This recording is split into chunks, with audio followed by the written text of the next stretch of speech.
Salut Alain. Salut Marie-Claude. On revient à cette rencontre entre François Legault et ses ministres. Bien sûr, c'est en vue d'un remaniement ministériel de son cabinet. Est-ce qu'il y a des ministres qui sont plus inquiets que d'autres ce soir?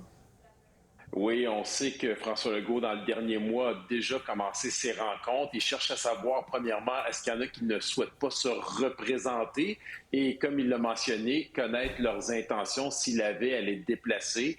Et il y a naturellement des ministres qu'on entend dans les coulisses chez le personnel qui sont en danger, soit parce que le travail n'a pas été satisfaisant ou tout simplement parce qu'ils ont fait des déclarations qui ont embarrassé François Legault, son gouvernement. Donc, je pense à André Lamontagne, on sait déjà dans son cas qu'il ne veut pas se représenter. André Laforêt, France-Hélène Duranceau, Maïta Blanchet-Vézina. J'ai entendu parler du nom de Martine Biron aussi, qui est une candidate vedette en 2022. Benoît Charette en environnement, là, c'est pas nécessairement facile. Et le dernier nom qui circule, je serais vraiment surpris cependant que ça se réalise, c'est François Bonnardel, qui est quand même un pilier dans ce gouvernement, mais on sait dans le dossier de sa clique qui va être questionné très bientôt. Donc, dans son cas, on a hâte de voir quel est son avenir avec le gouvernement de François Legault. Oui. Alain, justement, parlant de François Bonnardel, on va revenir sur le scandale Ça clique. Les ministres Guilbeault et Bonnardel vont témoigner à la commission Galland. Est-ce que ça, c'est une bonne affaire? Oui, je pense que c'est une bonne affaire. C'est impossible que le gouvernement ne leur permette pas d'aller à la commission.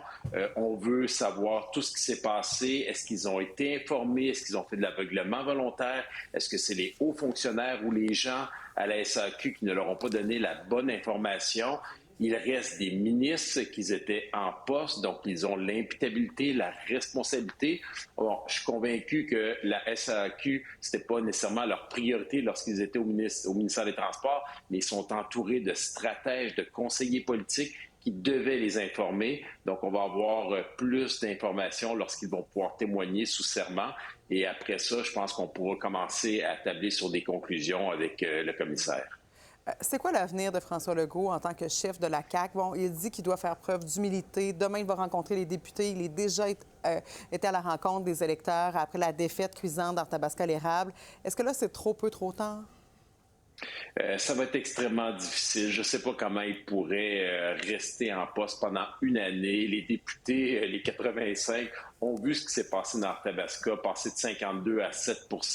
Il n'y a plus aucun député qui est sécurisé en ce moment. C'est leur travail, c'est leur avenir avec leur personnel. La pression va être énorme sur François Legault. J'ai de la difficulté à croire, même s'il souhaite continuer, il va tenter toutes sortes de choses dans les prochaines semaines, mais la pression va être insupportable à mes yeux. Merci beaucoup, Alain. À la Ça fait prochaine. plaisir. Bonne fin de journée.